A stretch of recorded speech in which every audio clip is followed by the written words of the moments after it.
Mərkəzi Bank ödəniş terminallarının 10 manatlıq əskinasları qəbul etməməsinə aydınlıq gətirib. Mərkəzi Bank haqqında qanunun 36.3-cü maddəsinə əsasən, Mərkəzi Bankın buraxdığı bütün pul nişanları ölkə ərazisində nominal dəyəri ilə hər növ ödənişlər zamanı hökmən qəbul edilməli olduğu bildirilib.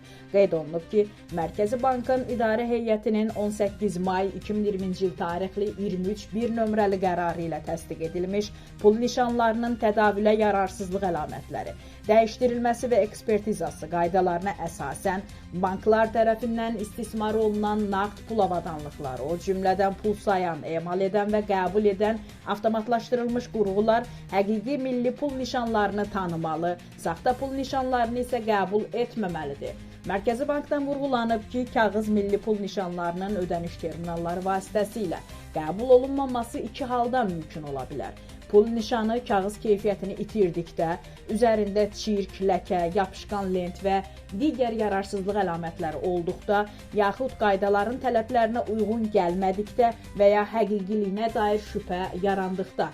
Ödəniş terminalında texniki nasazlıq və proqram təminatı ilə bağlı xəta baş verdikdə, terminallar vasitəsilə kağız pul nişanlarının qəbulunda problem yaranarsa, vətəndaşlar avadanlığın yerləşdiyi ünvan və terminalın mülkiyyətçisi olan ödəniş xidməti təchizatçısı barədə məlumatları dəqiq göstərməklə aidiyyatı təşkilata müraciət etməlidirlər.